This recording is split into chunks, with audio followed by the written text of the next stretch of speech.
press the bell icon on the YouTube app and never miss another update.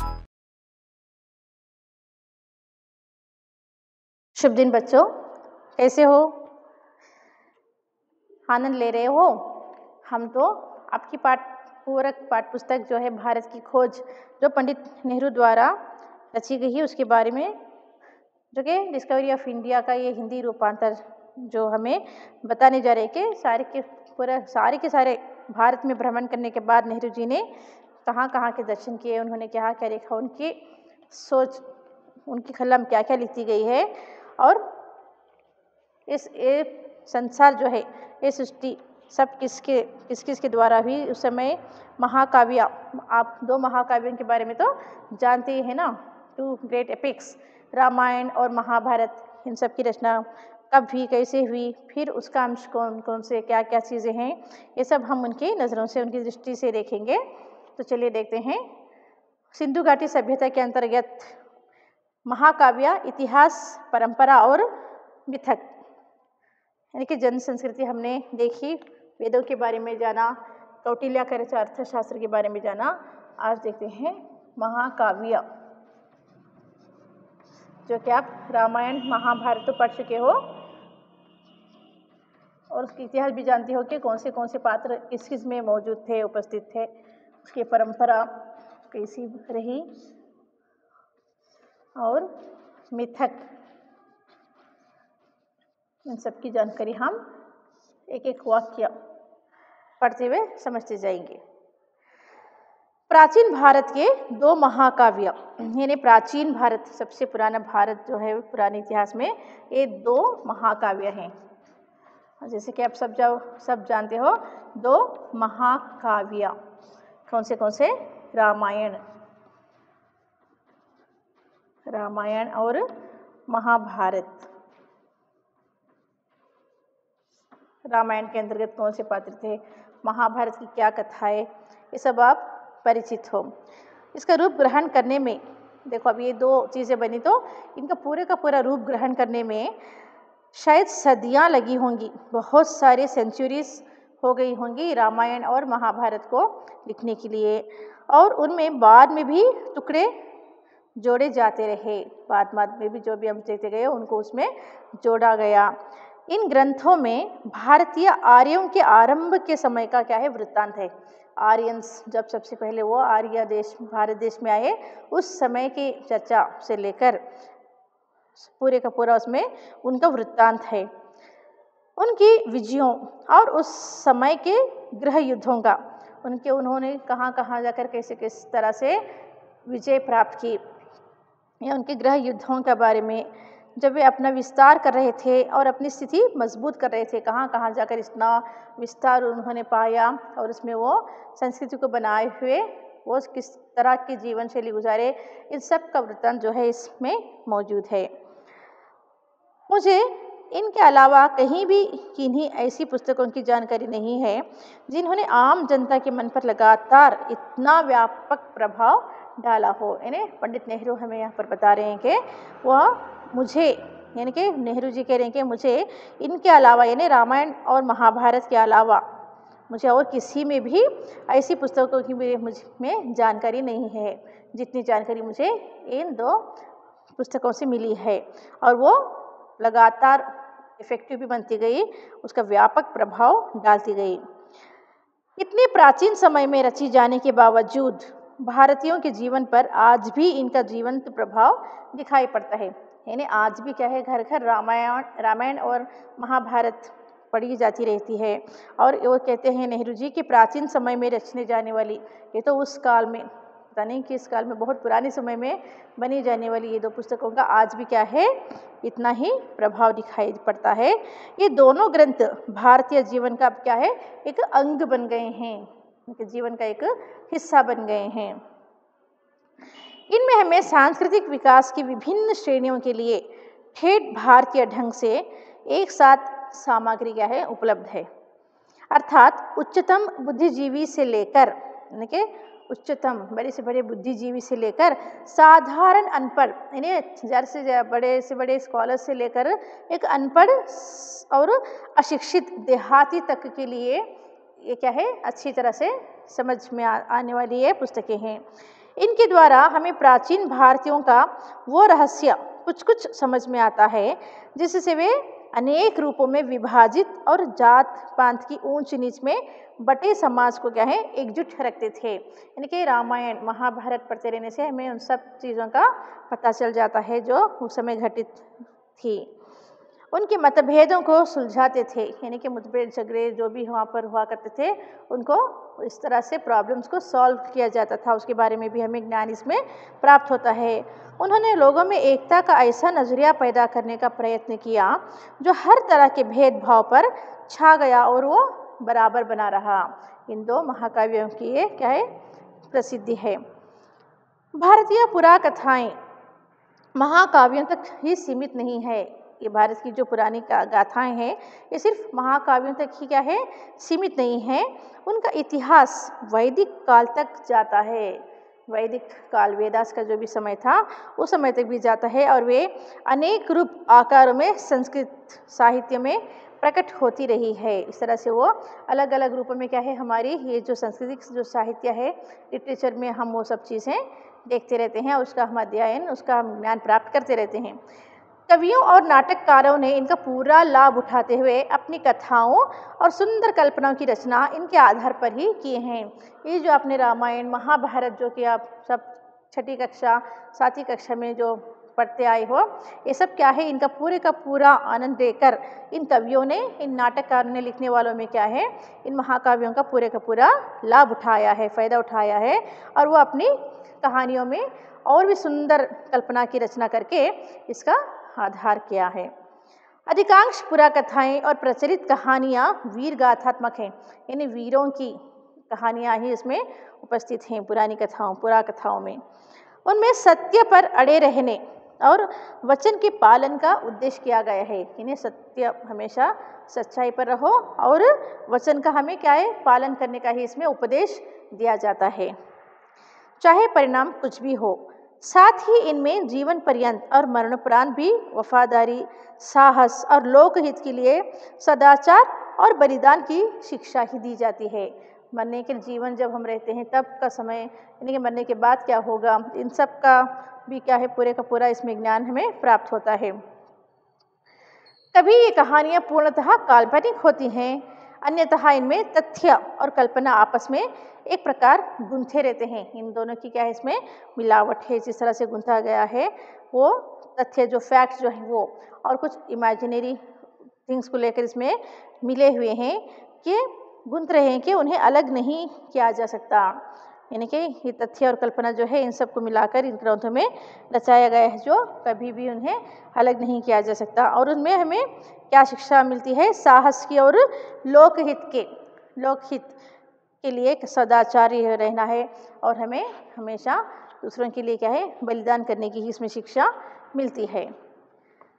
ये सम्मिश्रण काल्पनिक इतिहास का रूप ग्रहण कर लेता है जो हमें भले ही ना बता सके कि निश्चित रूप से क्या घटित हुआ, कि निश्चित रूप से उस समय क्या हुआ था, भले ही हमें वो पता हो या ना हो, पर ऐसी बात की सूचना देता है जिसके घटित होने पर लोग विश्वास करते हैं। यानी कि जो घटनाएं भी घटती हैं उस पर विश्वास, उन पुस्तकों का हम अध्ययन करेंगे तो हम क्या है, हमें पूरे का पूरा विश्वास हो जाता है।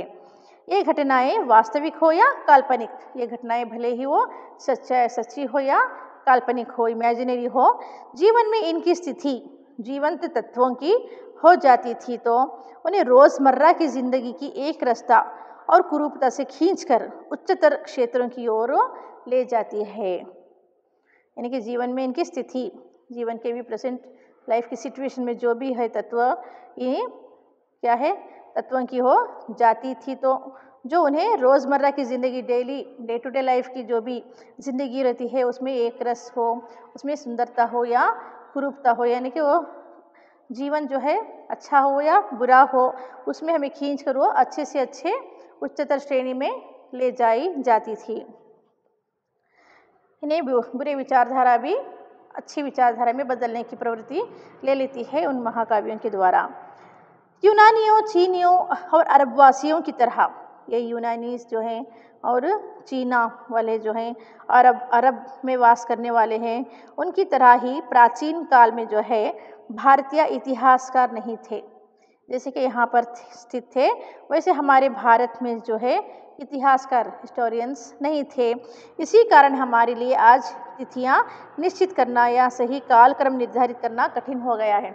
यानी कि रिटर्न उस समय का दौर हमारा नहीं था, कुछ भी रिकॉर्ड्स लिखकर नहीं रखे गए थे। तब उस समय क्या है, इतिहासकार जो है वो नहीं होने के कारण, इसलिए जो भी डेट्स जो भी उस समय की थी वो निश्चित करना या सही है या गलत है या किस समय के कुछ तो अंदाज़ा करके डाले गए हैं, लेकिन निश्चित रूप से हमें उनका पता नहीं है क्योंकि उस समय इतिहासकार नहीं थे। इसी कारण वो कालक्रम निर्धारित करना सही है या गलत है वो क्या है, कठिन हो गया है। घटनाएं आपस में गड़बड़ हो जाती हैं। घटनाएं जो भी इंसिडेंट्स चली हो या किस समय की हो करके हमें निश्चित उसकी तिथि पता नहीं रहने के कारण गड़बड़ हो जाती हैं, यानी कि गड़बड़ हो जाती हैं। बहुत धीमी गति से आधुनिक विद्वान क्या है, बहुत धीमी चाल से उसको क्या है एकत्रित कर रहे हैं। वो विद्वान जो है धैर्यपूर्वक भारतीय इतिहास की भूल भुलैया के सूत्रों की अभी खोज कर रहे हैं। धीरे धीरे से क्यों न सही अब जो उपस्थित स्कॉलर जो हैं आधुनिक काल के, वे लोग क्या है जो भी बीता हुआ समय में जो भी भूल भुलैया है, यानी कि जो निश्चित रूप से तिथि हमें नहीं मिली है, उसको अब आजकल खोज करके उन सूत्रों को इकट्ठा किया जा रहा है। वैसे भी आज आप लोगों ने कौटिल्य की अर्थशास्त्र जो पढ़े हो, इसी तरह से कल्हण की राजतरंगिणी, जो कि कल्हणास की राजतरंगिणी एकमात्र प्राचीन ग्रंथ है। इसकी प्राचीन ग्रंथ कौन सी है, कल्हणा की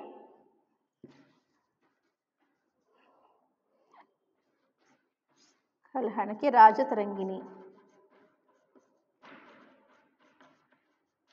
उसकी एकमात्र प्राचीन ग्रंथ है जिसे इतिहास माना जा सकता है। यानी इसी के कल्हणा, यानी कि ये कल्हणास की जो राजतरंगिणी जो कि प्राचीन ग्रंथ है, इसी से हमें क्या है, इसी को इतिहास मान लिया गया है। ये कश्मीर का इतिहास है, इसमें क्या है, कश्मीर का इतिहास है जिसकी रचना ईसा की 12वीं शताब्दी में की गई थी। 12th सेंचुरी में इसकी रचना जो है 12वीं सदी में की गई थी, ईसा पूर्व की। बाकी के लिए हमें महाकाव्यों और अन्य ग्रंथों के कल्पित इतिहास, जस्ट इमेजिनरी हिस्ट्री जो है उसमें उससे पता चलता है। कुछ समकालीन अभिलेखों से, यानी कुछ लिखे हुए जो भी रिटन डॉक्यूमेंट्स है उसके द्वारा हमें पता चलता है, या कुछ शिलालेखों से पत्थरों पर लिखे हुए खजानों को देकर, या कुछ कलाकृतियों को देकर, और इमारतों के अवशेषों को, जो भी उस समय की इमारतें थे टूटी फूटी, उस पर जो भी लिखा गया था उन सबको देखकर इतिहास की इन चीज़ों को इकट्ठा किया जा रहा है। और हम देखते हैं सिक्कों पर, कॉइन्स, उस पर और सांस्कृतिक साहित्य के विशाल संग्रह से सहायता लेनी पड़ती है, जो कि इन सब चीज़ों को जानने के लिए इन सारी चीज़ों की ज़रूरत पड़ती है। इसके साथ ही विदेशी यात्रियों के सफ़रनामे, यानी विदेशी यात्री उस समय जो भी भारत देश आए थे और आकर उनके कुछ प्रमाण जो छोड़ गए हैं उनसे भी कुछ पता चलता है। सब उनके सफ़रनामे से भी सहायता मिलती है, विशेष रूप से यूनानियों और चीनियों के और कुछ बाद में आने वाले अरबों के विवरणों से। यानी कुछ यूनानी और चीनी जो सफ़रनामे उनके जो छोड़ के गए थे उनसे हमें इतिहास का पता चलता है, और कुछ अरब से निवासी जो आए थे उनके लिखे हुए विवरणों से पता चलता है। ऐतिहासिक बोध के इस अभाव का जनता पर प्रभाव नहीं पड़ा, यानी इतिहास के ए लैक ऑफ हिस्ट्री जो कहते हैं, इसका अभाव जो है जो भी है वो उतना जनता पर इफेक्टिव नहीं रहा। यहाँ की जनता ने अतीत के विषय में अपनी दृष्टि का निर्माण उन परंपरागत वृत्तांतों और पौराणिक गाथाओं और कहानियों के आधार पर ही कर लिया जो उन्हें पीढ़ी दर पीढ़ी विरासत में मिली थी इन्हीं दो महाकाव्यों के द्वारा। इस काल्पनिक इतिहास तथा तथ्यों और दंत कथाओं के इस मिश्रित रूप का व्यापक प्रचार हुआ। इनसे क्या है, जनता को एक मजबूत और टिकाऊ सांस्कृतिक पृष्ठभूमि मिल जाती है। लेकिन इतिहास की उपेक्षा के कारण हमारे दृष्टिकोण में क्या है, धुंधलापन हो जाता है, क्योंकि इतिहास के बारे में भरपूर जानकारी ना होने के कारण जिंदगी से अलगाव पैदा हुआ और तथ्यों के बारे में दिमागी उलझन और सहज विश्वास करने की प्रवृत्ति ने क्या है, पैदा हुई। तो अब चलते हैं, देखते हैं महाभारत। ये महाभारत क्या है? महाभारत के रूप में रामायण एक महान रचना है। महाकाव्य के रूप में जो है रामायण एक महान रचना है, जो कि हम देखते हैं कि इन महाकाव्यों में रामायण जो है एक महान रचना है, एक महान रचना है और लोग उससे बहुत प्रेम करते हैं। परंतु महाभारत का दर्जा विश्व की श्रेष्ठतम रचनाओं में है। ये विश्व की श्रेष्ठ रचनाओं में है। विश्व की श्रेष्ठ रचना है महाभारत। ये कृति, ये स्क्रिप्ट जो है परंपरा और दंत कथाओं का तथा प्राचीन भारत की राजनीतिक और सामाजिक संस्थाओं का इसमें क्या है, विश्वकोश है। यानी कि इसमें क्या है, राजनीतिक, पॉलिटिक्स, जो कि हम देखते हैं ना कि कौरवास और पांडवास, किस कारण युद्ध कहाँ से आरंभ हुआ, किस लिए आरंभ हुआ, वो भी तो एक तरह का क्या है, पॉलिटिक्स है। और राजनीतिक और सामाजिक संस्थाओं का इसमें क्या है, विश्वकोश है।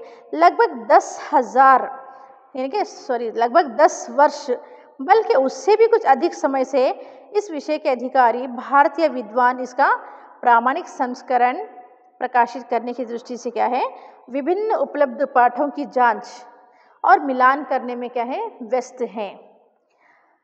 उन्होंने कुछ अंश प्रकाशित करके जारी भी कर दिए हैं, थोड़े थोड़े पार्ट्स उसमें उसके अंश में से लेकर उन्होंने क्या है, वो प्रकाशित भी कर दिए हैं। लेकिन ये कार्य क्या है, अभी भी अधूरा है, इनकम्प्लीट है। शायद यही समय था जब भारत में विदेशी लोग आ रहे थे। इन्हें इस रामायण महाभारत का ही शायद समय होगा जब वो विदेशी लोग जो हैं, भारत के लोग हमारे भारत में आ रहे थे और वे अपने रीति रिवाज अपने साथ ला रहे थे। यहाँ के वहाँ का कल्चर, वहाँ का ट्रेडिशन जो है वो लोग अपने साथ वो भारत में ले आ रहे थे। इनमें बहुत से रिवाज आर्यों से मेल नहीं खाते थे। आर्यन जो हमारे देश में आए और इसी भारत की संस्कृति में वो जज्ब भी हो गए और हमारी भारत की संस्कृति को ही लेकर वो चलते रहे। लेकिन ये लोग अभी भी जो विदेश से आ रहे हैं वो सारे उनके रीति व रिवाज और ये आर्यंस जो है उनके रीति रिवाज क्या है, भिन्न हैं, अलग हैं, ये एक दूसरे से वो नहीं मिलते। इसलिए विरोधी विचारों और रिवाजों का विचित्र घालमेल इसमें दिखाई पड़ता है। यानी कि थॉट्स, थिंकिंग्स उनके ही अलग हैं और आर्यंस के ही अलग हैं, तो विरोधी विचारों का यहाँ सर जन्म होता है। आर्य में स्त्रियां के अनेक विवाह का चलन नहीं था। आर्यंस जो आए थे उनमें जो है उनकी कल्चर में स्त्रियां, लेडीज़ की बहुत सारे मैरिजेस नहीं हुआ करती थी। किंतु महाभारत की कथा की एक विशेष नायिका एक साथ 5 भाइयों की पत्नी है। यानी कि आप जानते होंगे वो कौन है, द्रौपदी, जो पांचाली कही जाती है। वो तो 5 पांडवास की एक पत्नी वहाँ पर उसको बना दिया गया है। धीरे धीरे यहाँ पहले से मौजूद आदिवासियों के साथ नए आने वाले लोग भी क्या है, आर्य के साथ घुल मिलकर एक हो रहे थे और इस नई स्थिति को अनुरूप वैदिक धर्म में संशोधन भी किया जा रहा था। इन्हें रिसर्च तो चल ही रही थी। इसने सबको समेट कर चलने वाला एक उदार व्यापक रूप ग्रहण कर लिया था, जिससे आधुनिक हिंदू धर्म निकला। ये इसलिए संभव हो सका क्योंकि बुनियादी नजरिया ये जान पड़ता है कि सत्य पर किसी का एकाधिकार नहीं हो सकता। उसे देखने और उस तक पहुंचने के क्या है, बहुत सारे रास्ते हैं। यानी पंडित जवाहरलाल नेहरू हमें बता रहे हैं, यानी कि किसको देखने के लिए, यानी कि इसलिए संभव हो सका क्योंकि बुनियादी नजरिया, देखने का नजरिया जो है वो ये जान पड़ता है कि सत्य पर किसी का एकाधिकार नहीं हो सकता। उसे देखने ने सच्चाई को देखने के लिए और उस तक पहुंचने के क्या है, बहुत से रास्ते हैं। इसलिए सब तरह के अलग अलग, यहाँ तक कि विरोधी विश्वासों को भी सहन कर लिया जाता था। महाभारत में हिंदुस्तान की, यानी कि हमारे देश भारत की, यह जिसे दंत कथाओं के अनुसार जाति के आदि पुरुष भरत के नाम पर है क्या है, भारतवर्ष कहा जाता है। यानी कि हमारा देश भारत इस भरत के नाम पर ही कहा जाने लगा। बुनियादी एकता पर बल देने की निश्चित कोशिश भी की गई। इसका एक और पहले का नाम था आर्यवर्त, यानी कि आर्यों का देश। भारत नाम पड़ने से पहले क्या है, हमारे देश का एक और नाम था आर्यवर्त। भारत देश का नाम, भारत का नाम भरत के नाम पर पड़ा। इससे भी पहले जो है क्या कहा जाता था, आर्यवर्त यानी आर्यों का देश।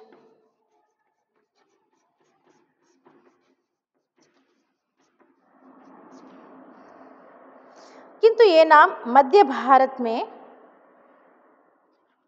विंध्या पर्वत तक फैले उत्तर भारत के इलाके तक ही सीमित था। ये आर्यवर्त ने आर्यों का देश करके सिर्फ और सिर्फ विंध्या पर्वत जो है, माउंटेन, विंध्या माउंटेन, वहाँ पर उत्तर भारत, सिर्फ नॉर्थ में ही उसी के इलाके में ये नाम प्रसिद्ध था, वहीं तक ये सीमित था, लिमिट में था। रामायण की कथा दक्षिण में आर्यों की विस्तार की क्या है, कहानी है। इस कारण रामायण के भारत नाम पर भारतवर्ष का नाम पड़ता है। इस गिरावट ग्रह युद्ध, वह विराट ग्रह युद्ध जो बाद में हुआ और जिसका वर्णन महाभारत में किया गया है, उसके बारे में मोटे तौर से अंदाज़ा लगाया गया है कि वह ईसा पूर्व 14वीं शताब्दी के आसपास हुआ होगा। यानी सब कुछ जो भी है, ये विराट ग्रह युद्ध जो है, जो बाद में हुए थे, ये सब भी सिर्फ अंदाज़ा लगा जा सकता है, और वो ईसा पूर्व 14वीं शताब्दी के आसपास में हुए होंगे करके। वह लड़ाई भारत या संभवतः उत्तरी भारत पर एकाधिकार स्थापित करने के लिए ही लड़ी गई थी। इसी लड़ाई से एक अखंड भारत की क्या है, अवधारणा की शुरुआत हुई। इस अवधारणा के अनुसार आधुनिक अफगानिस्तान का, यानी कि आपके प्रेजेंट अफगानिस्तान जो है, उसका बहुत बड़ा हिस्सा भारत में शामिल था पहले, और इस हिस्से को उस समय गांधार, अफगानिस्तान का एक बहुत बड़ा हिस्सा जो हिंदुस्तान में शामिल था, उसे किस नाम से पुकारा जाता था, गांधार। आपने सुना होगा, गांधारी जो धृतराष्ट्र की पत्नी है, अपनी आंखों पर वो पट्टी बांधी रहती है, वो वहीं की रहने वाली होने के कारण है गांधार, जिससे वर्तमान कंदहार शहर का नाम पड़ा है। अभी प्रेजेंट नाम गांधार को कंदहार कहते हैं।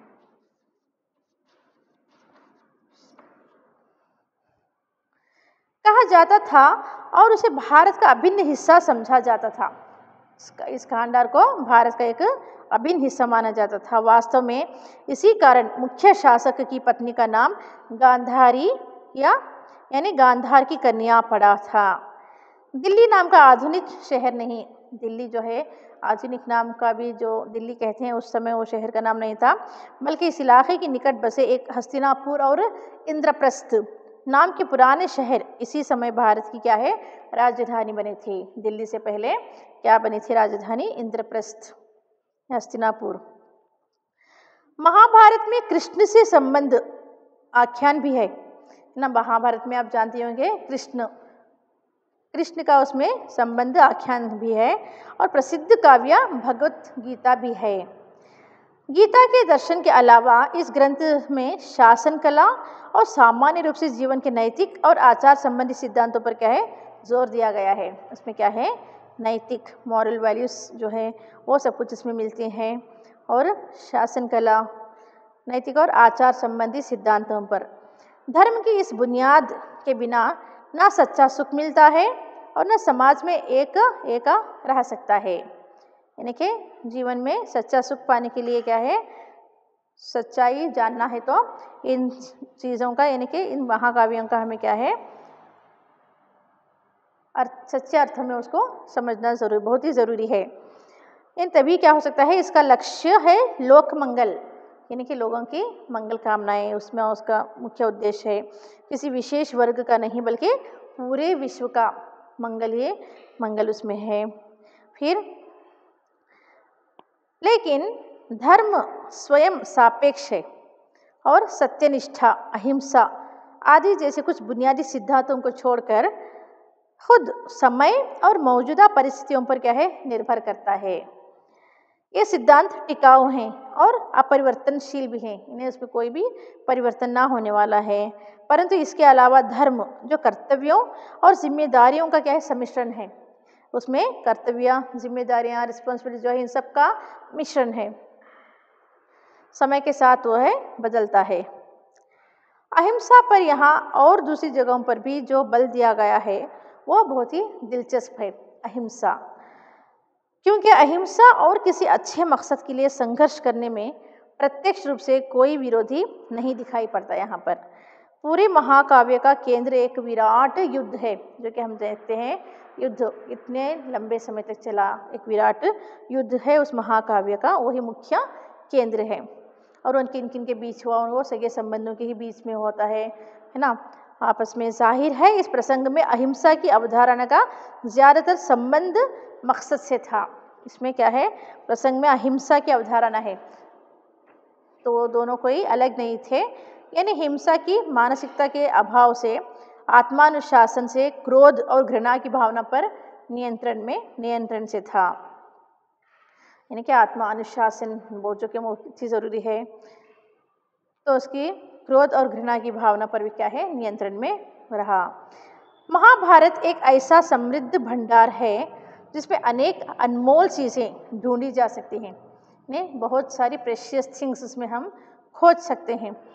यह विविधतापूर्ण, भरपूर और खद बदाती जिंदगी से सराबोर है। ये केवल नैतिक शिक्षा की पुस्तक नहीं है, ये सिर्फ इसमें मॉरल वैल्यूज ही नहीं मिलती है। महाभारत से मिलने वाली शिक्षा को एक वाक्य में इस रूप में सूत्रबद्ध किया गया है: दूसरों के साथ ऐसा आचरण नहीं करो जो तुम्हें खुद अपने लिए स्वीकार्य न हो। यानी हमारे मन को जो सही ना लगे तो वो आचरण दूसरों के लिए करना बुरा है, तो ऐसा लगे तो ऐसा आचरण दूसरों के साथ मत करो। इसमें लोक मंगल पर जो बल दिया गया है वो ध्यान देने योग्य है। सिर्फ और सिर्फ क्या कामना है इसमें, लोक मंगल की कामना ही है। यानी कि महाभारत में कहा गया है जो बात लोकहित में नहीं है, जो बात लोक की हित में नहीं है, ये जिसे करते हुए तुम्हें शर्म आए, यानी कि जो हम काम कर रहे हैं वो गलत है, यानी हमें ऐसा काम नहीं करना चाहिए, तो हमें ऐसा लगे तो उसे कभी नहीं करना चाहिए। यानी कि मन को जो सुख प्रदान ना हो, किसी को कष्ट देना और हम उसे लेकर खुश होना, ऐसा काम हरगिज़ भी नहीं करना चाहिए। उसमें फिर कहा गया है सच्चाई, आत्मसंयम, तपस्या, उदारता, अहिंसा, धर्म का निरंतर पालन सफलता के साधन हैं, जाति और कुल नहीं। ये सारी चीज़ें जो है, जो कि आत्मसंयम जो है, तपस्या है, उदारता है, अहिंसा है, धर्म, यही चीज़ें क्या है, सफलता के साधन हैं, जाति या कुल नहीं है। धर्म जीवन और अमरता से बड़ा है। धर्म जो है ये जीवन और अमरता से बड़ा है। सच्चे आनंद के लिए दुख भोगना क्या है, आवश्यक है। नहीं क्या कहते हैं ना, कई किस तरह दरे बाई मसरू, है ना, जीवन में हम कष्ट सहेंगे, परिश्रम करेंगे, परिश्रम कष्ट से ही मिलता है, तभी चलकर आगे हम सुख प्रदान कर सकते हैं। तो सच्चे आनंद के लिए क्या है, दुख भोगना बहुत ही ज़रूरी है, तभी अब जितना हम दुख भोगेंगे आगे चलकर उतना सुख प्राप्त करेंगे। धन के पीछे दौड़ने वाले पर व्यंग्य किया गया है। धन जो है, ये धन जो है, पैसा जो है, उसके पीछे भागने वालों को इसमें मजाक उड़ा गया है, क्योंकि सच्चे अर्थों में जीवन क्या है, मेहनत, परिश्रम, तभी आनंद मिलता है। यानी कि हम देखते हैं कि सिल्क वर्म जो है, रेशमी कीड़ा, अपने धन के बोझ से ही वो मर जाता है ना, जिससे वो निकाला जाता है, रेशम जितना निकाला जाता है उतने ज़्यादा से ज़्यादा वेल्थ, धन कमाया जा सकता है, और उसी धन के दबाव में ये कीड़ा जो है रेशम का मर जाता है, अपना अस्तित्व को खो देता है। और अंत में एक जीवित और विकासशील जनता के लिए क्या है, आदेश है। क्या आदेश है, जो कि जीवित हैं और विकासशील मनुष्य हैं, असंतोष प्रगति का प्रेरक है। असंतोष जो है वो प्रगति का प्रेरक है करके यहाँ पर क्या है, हमें एक उपदेश, आदेश मिलता है, जिसे पंडित नेहरू द्वारा बताया जा रहा है। आशा करती हूँ चलते हैं अगली कक्षा में, देखते हैं हम भगवत गीता, फिर उसमें प्राचीन भारत में जीवन और कर्म क्या है, ये सारी चीज़ें हम अगले कक्षा में जानेंगे। तब तक अपना ध्यान रखिएगा। धन्यवाद।